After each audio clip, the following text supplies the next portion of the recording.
Namaste, Masters. In today's session, we will briefly understand the deeper meaning of Namaste and also how we create blockages within ourselves. We will also understand briefly what is meditation, what is separation consciousness, and unity consciousness. By understanding all these things, it will help us to heal ourselves and lead a much more happy life. So, all of us are familiar with the greeting Namaste, how we greet each other. Our masters and the rishis have created so many customs for us to follow so that it can be a guidance for us in our daily life. So, before we start, let us connect with whichever god or guru we feel very close to.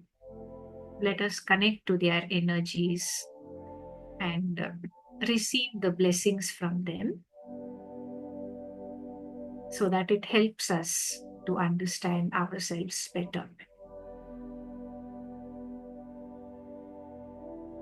So, the meaning of Namaste is the divine in me bows to the divine in you, and we are one.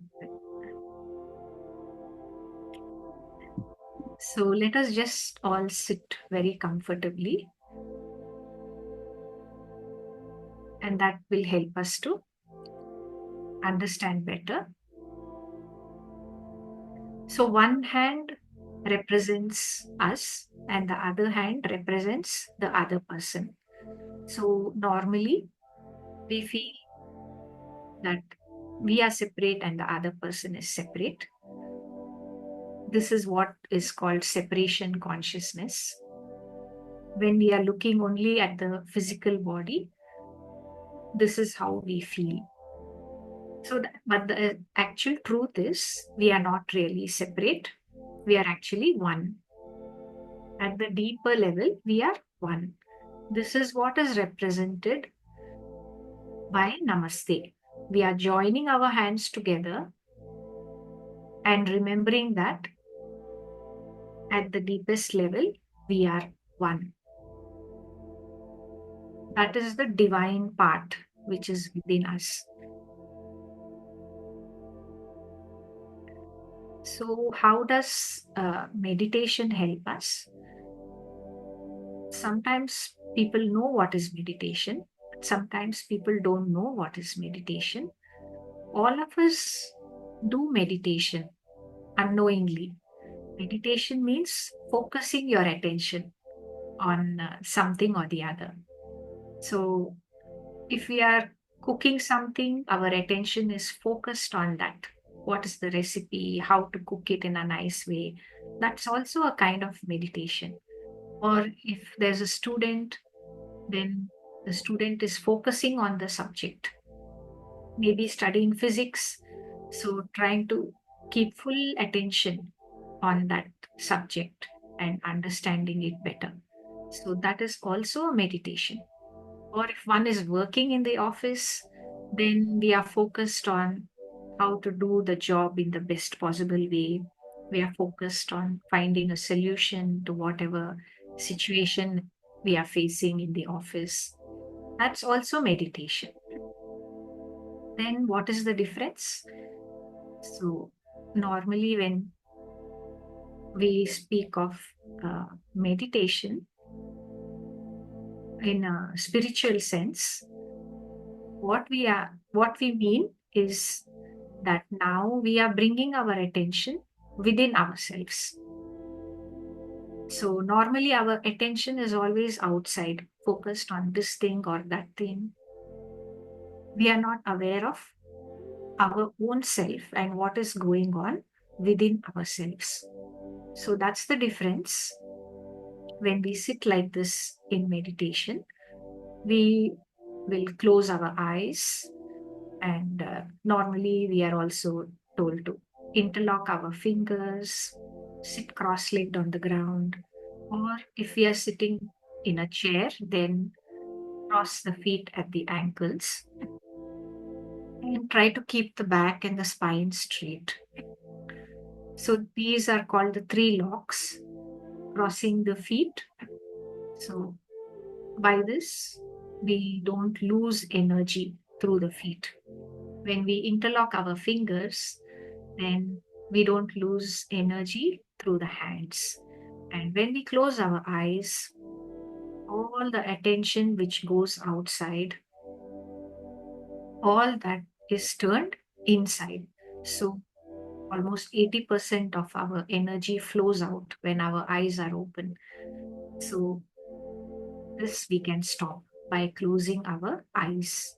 Wherever we place our attention, our energy flows there. So in the normal day-to-day life, a lot of our energy is continuously flowing outwards. That's why at the end of the day, we feel exhausted and tired out. And we feel that we have to sleep and take rest so that we can again receive energy and refresh ourselves. Then what happens in meditation? We close our eyes and withdraw all our attention from outside, turn it inside within ourselves. So when we do this, we get connected to the divine energy source, the universal energies, or the cosmic consciousness. People call it by different names, but it all refers to the same thing. We get connected to the universal source of energy or prana shakti. When we receive more and more of this energy, that gathers inside us. It fills up into our body and aura, and our consciousness, our awareness goes on expanding. So when our attention is focused inwards, then we become aware of what all is going on within us. What is the state of the body? How does it feels from inside? What about our emotions? How does it feel right now? And what about our thoughts, our mind? What is going on in the mind right now? What kind of thoughts? How does it feel in the mind? We become aware of all this. When our attention is outside, then we are mostly unaware of all this. So we don't know whether what we are doing or saying, whether it's right or not, whether it's helpful to us or not. We are not aware of it. But as soon as we close our eyes and focus within, we can start feeling the impact of whatever emotions we are feeling. What's the impact of whatever thoughts are going on in our mind? All of that we begin to feel that. That helps us to make the right choices. So if some emotions are not pleasant, we can make a choice that let me choose some other emotion which makes me feel good. Or if our thoughts are unpleasant, even then we can make a choice. Let me choose some other thoughts which makes me feel good. In this way, we can change ourselves and help ourselves. So to understand that better, I'll give an example. So when, let's say we are in school and we are learning about animals, then the teacher shows us a picture of some animals and she tells the names of the animals. So she may show a picture of a donkey and say, this is a donkey. So if you just normally look at a picture of a donkey and you learn that this is the name, then how do you feel inside? Just now you can close your eyes and then feel within yourself. Just imagine a picture of a donkey. And how does it feel? You may feel just the same. You will not really feel any difference because it's just an animal and it's just the name of the animal. So your emotions don't get disturbed and your mind also doesn't get disturbed. You've just learned something new. But sometimes when we are interacting with someone, let's say uh, my friend is here with me and I'm trying to teach something to my friend, but she's repeatedly making mistakes. It looks very simple to me, but she's continuously making mistakes. Finally, I lose my cool and I say, how can you be such a donkey? How stupid you are. Can't you understand this much? Yeah. So then now the meaning of donkey has changed. Now it's no longer just the name of an animal. Now I am assuming that the donkey is stupid and I'm comparing that to my friend. So I have made judgments about the donkey that I'm clever and the donkey is stupid. And I'm making judgments about my friend and saying, you are stupid. Like this. So as soon as we do this, when we make judgments, when we uh, put some labels onto something or someone, then you can again close your eyes for a moment and just imagine. There would be a time when somebody has scolded you and called you a donkey or a monkey. Just remember or just imagine that somebody is scolding you now. How can you be such a donkey? Don't you have any sense? So then how does it feel? Now you observe. There'll be a difference. Your emotions will get disturbed. You will feel sad. How can you call me stupid? I'm not stupid. I'm just trying to learn. Mentally also you will feel disturbed. Earlier you were peaceful and calm. The mind was peaceful and calm and willing to learn. But now the mind is disturbed because somebody is judging you. And your body also will be feeling uncomfortable. Nobody likes to be scolded and called names. So, on all levels, we can immediately feel the difference. We can feel the disturbance. So, this remains within our body, emotions, and mind as a disturbance, as a blockage. So maybe the first time or second time you feel irritated, but that's it.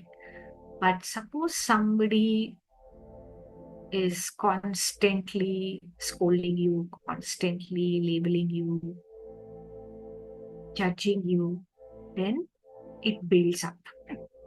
So your emotions will be disturbed for a longer and longer time.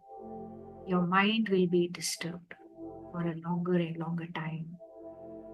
And gradually, it impacts the body also. Your body also will not be comfortable. It will also, start becoming tighter. The muscles become tighter. You start feeling pain somewhere or the other in the body. You can see the changes in the body also. So this is what, some people will say emotional baggage or mental baggage in this way. Blockages are created in the energy flow. What we don't realize is that the body is made of energy and something or the other can affect the flow of energy. Emotions are also energy of a different vibration. So the normal, healthy flow of this energy can also get affected. Emotional body is part of the aura, the energy body around the physical body. So blockages are created here and the energies cannot flow properly. The mental body is also part of the aura. It is another range of frequencies, energy around the body, physical body. Here also, blockages are created in the flow of energy. So, slowly, all of this, we start experiencing it as tension, worry, stiffness, pain in the body. Maybe some disease will develop gradually. So, well being on all levels gets affected one by one. So, all of this behavior towards each other happens, and because of this, we experience more and more of separation. I'm separate, the other person is separate, the other thing is separate. And because of this feeling of separation from each other, which is created by labeling, judgment, all of these things which goes on, it makes us feel sometimes lonely and sad, unhappy, unhealthy. And we also don't behave nicely with others because we think they are separate and I am separate. Whereas the truth is that we are not separate at all. That is the reminder which is given to us by Namaste. It's reminding us, look deeper, look beyond the physical body. There's more to you than just the physical body. There's a full field of energy around you, which is called the aura. There's no separation at the level of energy. My energy, your energy, the energy of all the people in the world. It's not separate at all. It is one whole field of energy. Just like the air, there's just one air all around the world. In the same way, our emotional body is not separate. It's one field of energy. And what about the mind? The thoughts are also energy for different frequency. This is also not separate. My mental body, your mental body, it's not separate at all. It is one more field of energy, much faster. So, at the level of aura, level of energy, we are all one. That is why we are able to feel each other's feelings. And my feelings can affect your feelings. Your feelings can affect me because our energy is one and the same. And for the same reason, whatever I think, and because of what I think, I say so many things. So my words and my thoughts, they are affecting you. And your thoughts and your words are affecting me. We can only have an effect on each other because our mental body is one field of energy. There's no separation there. So, when we understand all this, then we realize that we are not separate. We become conscious of many things which are beyond the physical body level. So this is how slowly we move towards unity consciousness. When we look only at the physical body, we are experiencing separation consciousness. This is what leads to all our pain and sorrows. The only way we can heal all of this, come out of this, and experience joy, happiness, well being on all levels is when we understand what is unity consciousness, when we make effort to remember our unity, our oneness, and when we keep changing ourselves emotionally and mentally by making the right choices, this is when we can experience joy and happiness, harmony, cooperation, well being, everything that we are all longing for.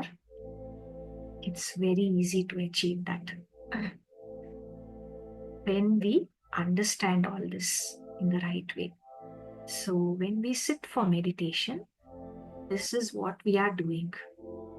We are understanding better and better day by day where we are going wrong,